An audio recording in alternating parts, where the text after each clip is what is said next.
Boleh tolong jelaskan apa itu mazhab Maturidiyah Asy'ariyah? Apakah bagian dari 4 mazhab Ahlussunnah? Mazhab fikih 4. Hanafi, Syafi'i, Hambali, Maliki. Adapun Asy'ari dan Maturidi bukan fikih. Asy'ari dan Maturidi adalah mazhab dalam masalah akidah. Apakah Asy'ari itu Ahlussunnah? Ya, Asy'ari Ahlussunnah wal Jamaah. Seluruh dunia ini Asy'ari. Maroko Asy'ari, Mesir Asy'ari. Kalau ada orang mengkafirkan Asy'ari, berarti seluruh dunia ini masuk neraka jahanam. Asy'ari mayoritas mazhab. Apa bedanya? Dia pakai takwil.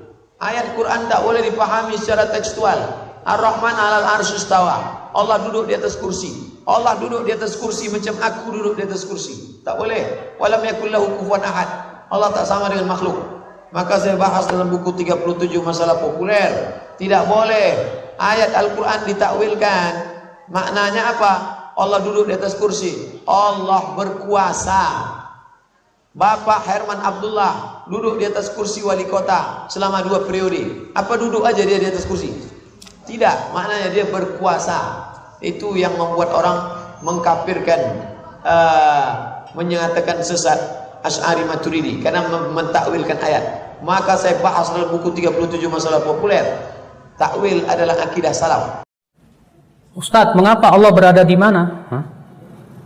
Menjadi perselisihan antar umat Islam, adanya saling bantah antar ustadz. Pemahaman Allah berada di mana ini, apakah menyebabkan perbedaan akidah? Ya. Allah berada di atas arasy. Ini keyakinan Imam Syafi'i, keyakinan Imam Ahmad, keyakinan Imam Abu Hanifah, keyakinan siapa? Imam Malik bin Anas. Dan ini keyakinan yang diriwayatkan dari para sahabat, para tabi'in, dan ini yang ditunjukkan oleh dalil dari Al-Quran dan hadis Nabi SAW. Bapak tahu tidak Pak? Kapan mulai muncul pendapat yang mengatakan Allah tidak bersemayam di atas arasy? Setelah munculnya Jahmiyah, Mu'tazilah, dan Asy'ariyah. Bapak tahu siapa Asy'ariyah? Asy'ariyah itu keyakinan Abul Hasan Al-Asy'ari di fase kedua. Dan Abul Hasan Al-Asy'ari hidup 100 atau 200 tahun setelah imam yang 4 itu. Yang terakhir Imam Ahmad bin Hanbal. Di mana Abul Hasan Al-Asy'ari dalam hidupnya melewati 3 fase. Fase yang pertama di atas akidah Mu'tazilah. Karena ayah angkat beliau itu seorang yang bernama Al-Jubba'i, pentolannya Mu'tazilah. Fase yang kedua kemudian beliau masuk dalam akidah Kullabiyah, yang kemudian menjadi akidah beliau, ya, yang kemudian dinisbatkan kepada beliau. Fase yang ketiga beliau rujuk dan kembali kepada madhab salaf. Dan fase yang ketiga ini Pak, itu tertera dalam kitab beliau, 3 kitab beliau. Apa itu? Yang pertama, kitab Maqalat Islamiyyin. Di situ beliau tegas menetapkan, ya, setelah beliau menyebutkan tentang keyakinan salafus saleh bahwasanya Allah bersemayam di atas arasy dan yang lainnya, beliau mengatakan di akhirnya apa? Dan ini keyakinan Ahmad bin Hanbal, wa bihi aqul, dengan pendapat ini aku berpendapat. Itu perkataan Abul Hasan Al-Asy'ari dalam kitab Maqalat Islamiyyin. Yang kedua dalam kitab Risalah ila Ahli Thaghr, beliau juga menetapkan di situ bahwa Allah bersemayam di atas arasy.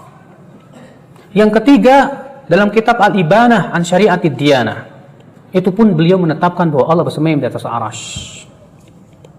Tapi kemudian Pak, yang tersebar sampai detik ini akidah beliau fase yang keberapa? Kedua. Bahwa Allah hanya punya sifat 20 saja. Bayangkan Pak, Bapak kan dulu belajar kan Pak ya, akidah Asy'ariyah, bahwa sifat Allah hanya 20. Asy'ariyah dan Maturidiyah, wujud qidam baqa mukhalafatun lil hawadithi qiyamuhu binafsihi, dan seterusnya. 20 sifat. Jadi menurut orang Asy'ariyah, Allah itu hanya wajib punya sifat 20. Selain 20 itu mustahil dan gak boleh. Bayangkan Pak. Sekarang saya mau tanya Bapak. Bapak kalau ibadah mencari ridho siapa? Taib sifat ridho itu ada nggak dalam 20 sifat? Nggak ada Pak. Berarti Bapak ketika beribadah tidak boleh meniatkan mengharapkan ridho Allah. Kenapa? Karena menurut akidah Asy'ariyah sifat ridho itu tidak ada. Kenapa? Karena tidak ada dalam 20 sifat. Bapak takut tidak dari murka Allah? Orang-orang awam yang tidak paham, saya takut dari murka Allah. Kita katakan maaf. Akidah Asy'ariyah tidak menetapkan sifat murka bagi Allah. Jadi nggak perlu takut dari murka Allah. Karena Allah tidak punya sifat murka, nggak ada dalam 20 sifat. Bayangkan Pak. Jadi berapa banyak sifat harus ditolak hanya karena patokannya 20 sifat. Allah berfirman, ya, dalam Al-Quran, wa makaru wa makarallah. Mereka bermakar dan Allah pun bermakar. Sifat makar tidak ada dalam 20 sifat. Baik Bapak, kalau Bapak ditanya, sifat nama Allah ada berapa? Oh, ada 99. Oh, sifat Allah berapa?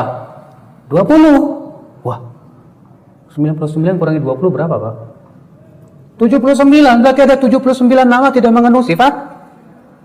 Nama Allah Al-Qawi yang maha kuat. Ada enggak sifat kuat dalam 20 sifat? Enggak ada, berarti Allah tuh namanya Qawi doang. Enggak kuat tapi. Kan musibah Pak. Ada tidak di dalam nama Allah namanya apa? Al-Muhaimin. Sifat haimanah itu ada enggak dalam 20 sifat? Tidak ada. Makanya subhanallah ya akhi azakumullah, aneh kalau ternyata hamba yang menentukan bagi Allah, ya Allah, engkau hanya berhak punya 20 sifat ya, nggak boleh yang lain. Waduh, ini kan namanya kurang ajar sama Allah Pak. Kok ngebatasi buat Allah? Allah tidak terbatas nama dan sifatnya, karena kesempurnaan Allah luar biasa. Ikhwata Islam azakumullah wa iyyakum. Iya. Nah ini akhi. Sudah saya sebutkan kemarin. Kenapa sih orang-orang mereka tidak mengakui Allah bersemayam di atas arasy? Karena menurut akal mereka katanya, kalau Allah bersemayam di atas arasy, berarti Allah butuh tempat. Sedangkan yang namanya butuh tempat, berarti makhluk. Sementara kita mengatakan Allah bersemayam di atas arasy tanpa mengatakan adanya tempat. Dan Allah tidak butuh itu. Kenapa? Karena Allah tidak serupa dengan makhluknya.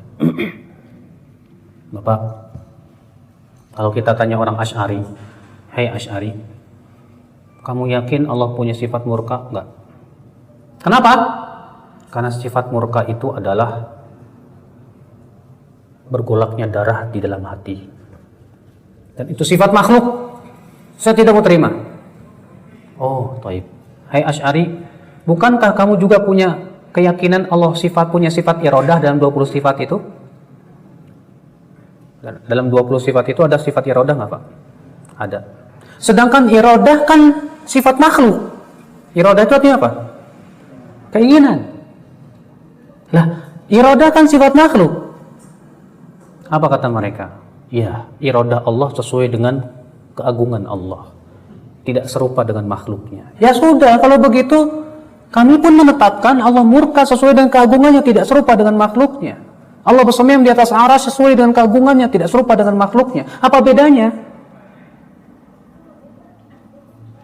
Orang Asy'ari menetapkan tidak Pak? Sifat hayat, kehidupan bagi Allah. Hah? Kaum Asy'ari menetapkan sifat hayat bagi Allah, bahwa Allah itu hidup. Kita katakan, "Taib, bukankah manusia juga hidup? Bukankah makhluk hidup juga hidup?" Apa kata mereka? Oh, nggak bisa sama. Kehidupan Allah sempurna, tidak serupa dengan kehidupan makhluk. Tapi kalau begitu, murkanya Allah pun juga tidak sama dengan murkanya makhluk. Apa bedanya dalam masalah ini ya akal Islam azakumullah wa iyyakum? Ya, kalau kalian selalu mengatakan dan berkelit bahwa ya kudrohnya Allah sesuai dengan kesempurnaan Allah tidak sama dengan kudroh manusia, maka dalam masalah sifat itu semuanya sama ya akal Islam azakumullah wa iyyakum. Ya, katakanlah demikian. Allah punya tangan Allah sempurna, tidak serupa dengan tangan makhluknya. Allah bersemayam di atas arasy, sempurna bagi Allah, tanpa mengatakan Allah bersemayamnya sama dengan makhluknya. Sama kalau begitu ya akal Islam azakumullah wa iyyakum.